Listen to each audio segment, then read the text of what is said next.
ശങ്കരൻ ഹരിഹരസുതനായി പിറന്ന സ്വാമി അയ്യപ്പ സ്വാമിയെ മായാമോഹിനിയാം ഹരിയെ മോഹിച്ചു ശങ്കരൻ ഹരിഹരസുതനായി പിറന്ന സ്വാമി അയ്യപ്പ സ്വാമിയെ മാളികപ്പുറത്തമ്മയോട് മൊഴി ചൊല്ലിയ നേരിനായി കന്നി കെട്ടുമേറ്റി മല കേറിടാം ഞങ്ങൾ കന്നി കെട്ടുമേറ്റി മല കേറിടാം. ശബരിമലയുൾപ്പെടെയുള്ള ശാസ്താ ക്ഷേത്രങ്ങളിലേക്ക് ഭക്തർ ഒഴുകിയെത്തുന്ന മണ്ഡലകാലം. ഓരോ ക്ഷേത്രവും പകരുന്ന ഊർജം ഷഡ്ചക്രങ്ങളിലൂടെ ഭക്തന്റെ ഉള്ളിലേക്കും ഒഴുകുന്നുണ്ടെന്നാണ് വിശ്വാസം. എന്താണ് ഷഡ്ചക്രങ്ങൾ? മനുഷ്യ ശരീരത്തിൽ കാണാൻ സാധിക്കുന്ന ഭാഗങ്ങളാണ് സ്ഥൂല ശരീരം. യോഗശാസ്ത്രപ്രകാരം അതിനുമപ്പുറം സൂക്ഷ്മ ശരീരവും കാരണ ശരീരവുമുണ്ട്. ഇവ കാണാൻ സാധിക്കില്ല. എല്ലാ സൂക്ഷ്മ ശരീരത്തിലും ഊർജ സ്രോതസ്സുകളായ 7 ചക്രങ്ങളുണ്ട്. ഇവയിൽ മൂലാധാരം, സ്വാധിഷ്ഠാനം, മണിപൂരകം, അനാഹതം, വിശുദ്ധി, ആജ്ഞ എന്നിവയ്ക്കാണ് പ്രാധാന്യം. ഇവയാണ് ഷഡ്ചക്രങ്ങൾ. ചക്രങ്ങളെ ഊർജ സ്രോതസ്സുകളായാണ് കണക്കാക്കുന്നത്. ഓരോ ചക്രം പിന്നിടുമ്പോഴും മനുഷ്യനിൽ പല ഗുണങ്ങളും വന്നുചേരും. ധ്യാനം, യോഗ എന്നിവയിലൂടെയാണ് ഇവയെ ഉണർത്താനാകുന്നത്. എന്നാൽ ചിട്ടയായ ക്ഷേത്ര ദർശനത്തിലൂടെയും ഇത് സാധ്യമാകുമെന്ന് പറയപ്പെടുന്നു. ചക്രങ്ങളുടെ ക്രമമനുസരിച്ച് ക്ഷേത്ര ദർശനം നടത്തണമെന്നാണ് വിശ്വാസം. ഓരോ ചക്രങ്ങളുമായി ബന്ധപ്പെട്ട ക്ഷേത്രങ്ങളിൽ ദർശനം നടത്തുമ്പോൾ മനുഷ്യ സൂക്ഷ്മ ശരീരത്തിലെ അതേ ചക്രങ്ങളിലും ഊർജം പ്രസരിക്കുമത്രേ. ആ ഊർജം മനുഷ്യന്റെ ഉള്ളിൽ നല്ല ചിന്തയും നല്ല ഭാവങ്ങളും സ്വയം ബോധവും തിരിച്ചറിവുമാണ് എന്നതാണ് യാഥാർത്ഥ്യം. ഷഡ്ചക്രങ്ങളുടെ അടിസ്ഥാനത്തിൽ തീർത്ഥാടകർ എത്തുന്ന പ്രധാന ശാസ്താക്ഷേത്രങ്ങളിലൂടെ ഒരു യാത്ര. ഷഡ്ചക്രത്തിന്റെ അടിസ്ഥാനത്തിൽ ആദ്യ ശാസ്താക്ഷേത്രം തമിഴ്നാട്ടിലാണ്, ബാക്കിയുള്ളവ കേരളത്തിലും. മൂലാധാരം. സ്വരിമുത്തു അയ്യനാർ ക്ഷേത്രം തമിഴ്നാട് തിരുനെൽവേലി ജില്ലയിൽ പാപനാശത്ത് കളക്കാട് മുണ്ടൻതുറൈ കടുവ സങ്കേതത്തിലെ കാനന ക്ഷേത്രമാണ് സ്വരിമുത്തു അയ്യനാർ ക്ഷേത്രം. താമ്രപർണി നദിയുടെ കരയിലെ പാറപ്പുറത്ത് അഗസ്ത്യൻ പ്രതിഷ്ഠ നടത്തിയെന്നാണ് വിശ്വാസം. ആദി ഭൂതനാഥ സ്വരൂപത്തിലാണ് പ്രതിഷ്ഠ. ഭഗവാൻ മുത്തയ്യ എന്ന പേരിലാണ് ഇവിടെ അറിയപ്പെടുന്നത്. പൂർണ്ണ പുഷ്കല സമേതമാണ് ശാസ്താവ് ഇവിടെ കുടികൊള്ളുന്നത്. ഒട്ടേറെ പരിവാരമൂർത്തികളുമുണ്ട്. ശിങ്കംപെട്ടി ജമീന്റെ കീഴിലാണ് ക്ഷേത്രം. മണിവിഴുങ്ങുന്ന ഇലപ്പൈ മരവും പട്ടവരായർ കോവിലിൽ ശരീരവേദന മാറാനായി ഭക്തർ ചെരുപ്പു തൂക്കുന്നതും പ്രത്യേകതയാണ്. ഈ ക്ഷേത്ര ദർശനത്തിലൂടെ ഭക്തന്റെ മൂലാധാര ചക്രത്തിലെ താഴ്ന്നതരം ചിന്തകൾ മാറുന്നു. കുണ്ടലിനി ഉണർത്തപ്പെടുമ്പോൾ ആന്തരിക വിശുദ്ധിയും മനസ്സിനു മുകളിൽ നിയന്ത്രണവും കൈവരുന്നു. ഭക്തന്റെ എല്ലാ പ്രശ്നങ്ങളും ഭഗവാൻ കേൾക്കുന്നു എന്നാണ് വിശ്വാസം. സ്വാധിഷ്ഠാനം. അച്ചൻകോവിൽ ധർമ്മശാസ്താ ക്ഷേത്രം. കൊല്ലം ജില്ലയിലെ അച്ചൻകോവിൽ പരശുരാമൻ പ്രതിഷ്ഠ നടത്തിയതായി വിശ്വാസമുള്ള ക്ഷേത്രമാണ്.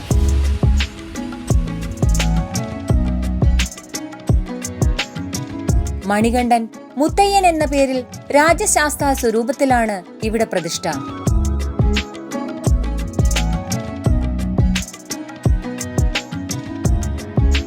ഇച്ഛാശക്തിയും ക്രിയാശക്തിയുമായ പൂർണ്ണ പുഷ്കല ഇരുഭാഗത്തുമായുണ്ട്.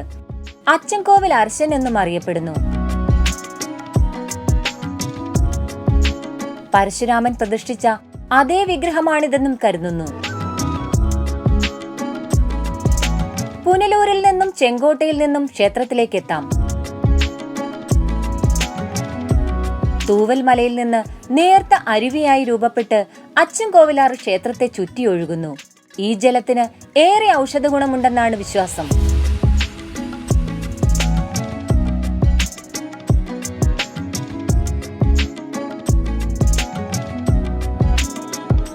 ശബരിമലയിലേതുപോലെ 18 പടികളിലൂടെയാണ് ശ്രീകോവിലിലേക്ക് പ്രവേശനം. ധനുമാസത്തിലാണ് ഉത്സവം. ചപ്രമെഴുന്നള്ളത്തും രഥമെഴുന്നള്ളത്തും കറപ്പൻ തുള്ളലും ഇവിടുത്തെ പ്രത്യേകതയാണ്. തൃക്കൈ ചന്ദനവും വലംപിരി ശങ്കിൽ തീർത്ഥവും ഇവിടെ വിഷചികിത്സയ്ക്കായി ഉപയോഗിക്കുന്നു. കൈക്കൊമ്പിൽ കൂട്ടിയിരിക്കുന്ന ശാസ്താ വിഗ്രഹത്തിൽ എപ്പോഴും ചന്ദനമുണ്ടാകും. വൈദ്യശാസ്ത എന്നും അറിയപ്പെടുന്നു. പാമ്പുകടി പോലുള്ള വിഷബാധയേറ്റു വരുന്നവർക്ക് ഏത് സമയത്തും ക്ഷേത്രനട തുറന്ന് ചന്ദനവും തീർത്ഥവും നൽകും. കാന്തമലയിൽ നിന്ന് അയ്യപ്പൻ കൈകളിൽ കരുതിയെന്ന് വിശ്വസിക്കുന്ന ഉടവാൾ ക്ഷേത്രത്തിലെ വിഗ്രഹത്തിൽ സ്ഥാപിച്ചിട്ടുണ്ട്. മണ്ഡലകാല ഉത്സവ സമാപനമായ ധനു 9-നാണ് പ്രശസ്തമായ രഥോത്സവം. സ്വാധിഷ്ഠാനം എന്നത് സ്വയം തിരിച്ചറിവിന്റെ ഘട്ടം കൂടിയാണ്. ഒരാളുടെ ഉള്ളിലെ വിഷമയമായ ചിന്തകളെ പുറത്തേക്ക് കളയാൻ ഇത് പ്രേരിപ്പിക്കുന്നു. ഉള്ളിലെ മോശമായ അവസ്ഥയാണ് വിഷം എന്നതുകൊണ്ട് അർത്ഥമാക്കുന്നത്. മണിപൂരകം. ആര്യങ്കാവ് ശാസ്താക്ഷേത്രം. തമിഴ്നാട് കേരള അതിർത്തിയിൽ കൊല്ലം ജില്ലയിലാണ് ആര്യങ്കാവ് ശാസ്താക്ഷേത്രം. ആര്യൻ എന്ന പേരിലാണ് പ്രതിഷ്ഠ. മഹാശാസ്താ സ്വരൂപം. ആര്യങ്കാവിലെ അതിർത്തി ശാസ്ത എന്ന കാവൽ ദൈവം. അഗ്നികേശവും കൈകളിൽ പൂക്കളുമായി നിൽക്കുന്ന പഞ്ചലോഹമൂർത്തി. അരികിലായി ഭഗവതി പ്രതിഷ്ഠയുമുണ്ട്. കൗമാരഭാവത്തിലുള്ള ശാസ്താ പ്രതിഷ്ഠയാണിവിടെ. വിഗ്രഹം നടയ്ക്ക് നേരെയല്ല, വലതു മൂലയിലാണ്. അഞ്ജന പാഷാണം കൊണ്ടുള്ള വിഗ്രഹമായിരുന്നു ആര്യങ്കാവിലെ മൂലപ്രതിഷ്ഠ. എന്നാൽ ഈ വിഗ്രഹം ഉടഞ്ഞതിനെ തുടർന്ന് പഞ്ചലോഹം കൊണ്ടുള്ള പുതിയ വിഗ്രഹം പ്രതിഷ്ഠിച്ചു. എങ്കിലും മൂലവിഗ്രഹത്തിൽ ഇപ്പോഴും പൂജയുണ്ട്. ദിവസം 7 നേരം പൂജയുള്ള അപൂർവം ക്ഷേത്രങ്ങളിൽ ഒന്നാണിത്. ശാസ്താവിന്റെ പുനർജന്മമാണ് അയ്യപ്പൻ എന്നാണ് വിശ്വാസം. അതുകൊണ്ടാണ് അയ്യപ്പൻ ബ്രഹ്മചാരിയായത്. എന്നാൽ പൂർണ്ണ പുഷ്കല ദേവിമാരുടെ സാന്നിധ്യവുമുണ്ട്. 10-ാമതേ ദിവസം പ്രതിഷ്ഠയ്ക്ക് നേരെ സൂര്യരശ്മികൾ പതിയുന്ന അത്ഭുതം ആര്യങ്കാവ് ശാസ്താക്ഷേത്രത്തിന്റെ മാത്രം പ്രത്യേകതയാണ്. ക്ഷേത്രത്തെ ചുറ്റി കല്ലടയാറിന്റെ കൈവഴിയായ തീർത്ഥക്കരയാർ ഒഴുകുന്നു.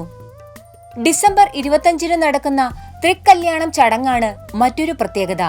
തമിഴ്നാട്ടുകാർ വധുവിന്റെയും കേരളീയർ വരന്റെയും ആൾക്കാരായി നടത്തുന്ന ചടങ്ങാണിത്.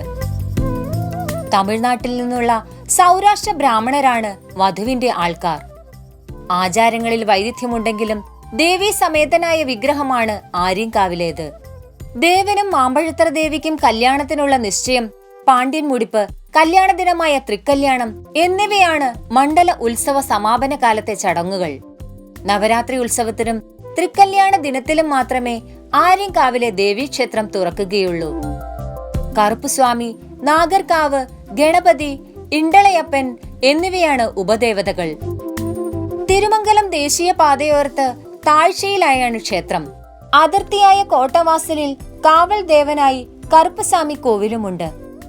ക്ഷേത്രത്തിൽ നിന്ന് 21 കിലോമീറ്റർ അകലെ കഴുതുരുട്ടിയിൽ മാമ്പഴത്തറ ഭഗവതി ക്ഷേത്രവുമുണ്ട്. മണിപൂരകത്തിലൂടെ ചിന്തകൾ മാനുഷിക തലത്തിൽ നിന്ന് ദൈവിക തലത്തിലേക്ക് ഉയർന്നു. നാം സ്വയം പൂജിതരാകുന്നു. സ്വയം മാറ്റം തിരിച്ചറിയാനാകുന്നു. പ്രപഞ്ചശക്തിയും മനുഷ്യതലവും പ്രാണശക്തിയായി ഇവിടെ പരിണമിക്കുന്നു. അനാഹതം. കുളത്തൂപ്പുഴ ശാസ്താക്ഷേത്രം. തിരുവനന്തപുരം ചെങ്കോട്ട റോഡിൽ കൊല്ലം ജില്ലയിൽ കല്ലടയാറിന്റെ തീരത്താണ് കുളത്തൂപ്പുഴ ശാസ്താക്ഷേത്രം. ബാലരൂപിയായ ഭഗവാന്റെ പ്രതിഷ്ഠ. പരശുരാമൻ പ്രതിഷ്ഠ നടത്തിയ അമ്പലം വെള്ളപ്പൊക്കത്തിൽ നശിച്ചുപോയത്രേ. മൂലപ്രതിഷ്ഠകളിൽ ഒരു ശില കല്ലടയാറിൽ ഉപേക്ഷിക്കപ്പെട്ടിരുന്നു. കൊട്ടാരക്കരയിലെ നാട്ടുപ്രമാണിമാരായ കുറുപ്പന്മാർ ഈ ശില അടുപ്പുണ്ടാക്കാനായി പൊട്ടിച്ചപ്പോൾ 8ആയി മുറിഞ്ഞ് ചോരയൊഴുകി. ദേവചൈതന്യം മനസ്സിലാക്കി ഒരു ക്ഷേത്രമുണ്ടാക്കി ആ ശിലകൾ പ്രതിഷ്ഠിച്ചെന്നാണ് ഐതിഹ്യം. 8ആയി നുറുങ്ങിയ ശിലയാണ് ഇപ്പോഴും പ്രധാന പ്രതിഷ്ഠ. ബാലഭാവത്തിലായതിനാൽ വൈകുന്നേരങ്ങളിലും പള്ളി ഉണർത്താറുണ്ട്. തന്നെ വശീകരിക്കാൻ ശ്രമിച്ച യുവതിയെ ബാലശാസ്താവ് മത്സ്യരൂപത്തിൽ സമീപത്തെ പുഴയിൽ ജീവിക്കാൻ അനുവദിച്ചെന്നാണ് ഒരു ഐതിഹ്യം. ഇവിടെ മീനൂട്ട് പ്രാധാന്യമുള്ളതാണ്. ത്വക്ക് രോഗങ്ങൾ ശമിക്കുമെന്നാണ് വിശ്വാസം. തിരുമക്കൾ എന്നാണ് മത്സ്യങ്ങളെ വിളിക്കുന്നത്. മേടവിഷുവാണ് ഇവിടെ പ്രധാനം. സർവസൃഷ്ടിയുടെയും നിലനിൽപ്പും ലക്ഷ്യവും എന്തെന്ന ബോധോദയം അനാഹതത്തിലൂടെ കൈവരുന്നു. അമാനുഷികമായ അനുഭവങ്ങൾക്കും അത്ഭുതങ്ങൾക്കും സാധിക്കുന്നു. വിശുദ്ധി. എരുമേലി ധർമ്മശാസ്താ ക്ഷേത്രം. മഹിഷി നിഗ്രഹത്തിന്റെ സ്മരണ നിലനിൽക്കുന്ന സ്ഥലമാണ് കോട്ടയം ജില്ലയിലെ എരുമേലി. മഹിഷിമാരികാവനം എന്നാണ് പഴയ പേര്. എരുമകൊല്ലി പിന്നെ എരുമേലിയായി എന്നാണ് ഐതിഹ്യം. മഹിഷിമർദ്ദക ഭാവത്തിൽ ഭഗവാൻ വില്ലും അമ്പും വച്ച് വീരശാസ്താ സ്വരൂപമാണ്. ക്ഷേത്രദർശനം പോലെ പരമപവിത്രമാണ് എരുമേലിയിലെ വാവരുപള്ളി ദർശനവും. കന്നി അയ്യപ്പന്മാർ ഇവിടെ പേട്ടുതുള്ളി വേണം ശബരിമല ദർശനത്തിനു പോകാൻ. കൊച്ചമ്പലത്തിൽ നിന്ന് തുടങ്ങുന്ന പേട്ടതുള്ളൽ വാവര് പള്ളിയിൽ വലം വെച്ച് പ്രാർത്ഥിച്ച് കാണിക്കയും സമർപ്പിച്ചാണ് വലിയമ്പലത്തിലേക്ക് നീങ്ങുന്നത്. ഉത്സവം കുംഭമാസത്തിലാണ്. ഓരോരുത്തരുടെയും ഉള്ളിലെ മൃഗീയ വാസനകളെ നിഗ്രഹിക്കുന്നതാണ് വിശുദ്ധി. സമ്പൂർണതയോടടുക്കുമ്പോൾ അഹങ്കാരം കൈവരാം. അഹങ്കാരത്തെ നശിപ്പിച്ച് സ്വയം ബോധത്തെ ഉണർത്തുകയാണ് ഇവിടെ ചെയ്യുന്നത്. വിശുദ്ധി. പന്തളം വലിയ കോയിക്കൽ ധർമ്മശാസ്ത്ര ക്ഷേത്രം. ശബരിമലയുടെ മൂലസ്ഥാനമെന്ന് പറയാവുന്ന ക്ഷേത്രം പത്തനംതിട്ട ജില്ലയിൽ പന്തളത്താണ്. മണികണ്ഠന് നിത്യവും ധ്യാനത്തിൽ കഴിയാൻ ശബരിമലയിൽ പന്തളം രാജാവാണ് ക്ഷേത്രം നിർമ്മിച്ചത്. ശബരിമലയിൽ നിത്യപൂജയ്ക്ക് അവസരമില്ലാത്തതിന് പരിഹാരമായാണ് കൊട്ടാരത്തിൽ തന്നെ വലിയ കോയിക്കൽ ക്ഷേത്രം നിർമ്മിച്ചത്. ധർമ്മശാസ്താവിന്റെ സങ്കല്പമാണെങ്കിലും ഇവിടെ പ്രതിഷ്ഠയില്ല. സാളഗ്രാമമാണുള്ളത്. മകരവിളക്കിന് അയ്യപ്പന് ചാർത്താനുള്ള തിരുവാഭരണം ഇവിടെയാണ് സൂക്ഷിക്കുന്നത്. ഹരിഹരപുത്രൻ വളർന്നത് പന്തളം രാജാവിന്റെ പുത്രനായിട്ടാണ്. പന്തളം ക്ഷേത്രവും വിശുദ്ധിയുമായി ബന്ധപ്പെട്ട് കിടക്കുന്നെന്ന് വിശ്വാസമുണ്ട്. ആജ്ഞ. ശബരിമല ധർമ്മശാസ്താ ക്ഷേത്രം 18 പടികളുള്ള തത്വസോപാനത്തോടുകൂടി പന്തളം രാജാവ് നിർമ്മിച്ച ക്ഷേത്രമാണ് ശബരിമല ധർമ്മശാസ്താ ക്ഷേത്രം. ഏകദേശം 450 അടി ഉയരത്തിൽ 18 മലകൾക്ക് നടുവിലായി ക്ഷേത്രം സ്ഥിതി ചെയ്യുന്നു. 18 പടികൾ അയ്യപ്പന്റെ പൂങ്കാവനത്തിന് ചുറ്റുമുള്ള 18 മലകളെ പ്രതിനിധാനം ചെയ്യുന്നു. ശബരിമലയിലെ പ്രതിഷ്ഠ പരശുരാമനും ആദ്യ പൂജ അഗസ്ത്യനും നിർവഹിച്ചെന്നാണ് ഭൂതനാഥ വ്യാഖ്യാനത്തിൽ പ്രതിപാദിക്കുന്നത്. 18ാം പടി പഞ്ചേന്ദ്രിയങ്ങളെയും അഷ്ടരാഗങ്ങളെയും ത്രിഗുണങ്ങളെയും ജ്ഞാനത്തെയും എല്ലാം സൂചിപ്പിക്കുന്നു. മനസ്സിന്റെ ഈ അവസ്ഥകളെല്ലാം കീഴടക്കിയെത്തുമ്പോൾ ഈശ്വര സാന്നിധ്യമായി. ഉപദേവന്മാരായി കന്നിമൂല ഗണപതിയും നാഗരാജാവും തിരുമുറ്റത്തുണ്ട്. മാളികപ്പുറത്തെ പ്രധാന പ്രതിഷ്ഠ മാളികപ്പുറത്തമ്മയാണ്. കൊച്ചുകടുത്ത സ്വാമി, നാഗരാജാവ്, നവഗ്രഹങ്ങൾ, മലദൈവങ്ങൾ എന്നിവയും ഇവിടെ ഉപദേവ പ്രതിഷ്ഠകളായുണ്ട്. അയ്യപ്പന്റെ സന്തത സഹചാരിയായ വാവരുടെ സ്ഥാനം താഴെ തിരുമുറ്റത്ത് കിഴക്ക് വടക്കു ഭാഗത്താണ്. വൃശ്ചികം 1 മുതൽ ധനു 11 വരെയാണ് മണ്ഡലകാലം. കവടിയാർ കൊട്ടാരത്തിൽ നിന്ന് കൊണ്ടുവരുന്ന അയ്യപ്പ മുദ്രയിലെ നെയ്യ് മകരസംക്രമവേളയിൽ അയ്യപ്പന് അഭിഷേകം ചെയ്യും. പന്തളത്തു നിന്നുള്ള തിരുവാഭരണം ചാർത്തി വൈകിട്ട് ദീപാരാധന. അതിനുശേഷം മകരജ്യോതി ദർശനം. മീനമാസത്തിലെ പൈങ്കുനി ഉത്രത്തിന് ആറാട്ട് വരുന്ന വിധത്തിൽ 10 ദിവസത്തെ ഉത്സവമാണിവിടെ. പൈങ്കുനി ഉത്രം ദിവസം ഉച്ചയോടെ പമ്പയിൽ ആറാട്ട്. ഇതിനായി ഘോഷയാത്രയായി അയ്യപ്പനെ പമ്പയിലേക്ക് എഴുന്നള്ളിക്കും. തത്വമസി എന്നതാണ് ആജ്ഞാചക്രം.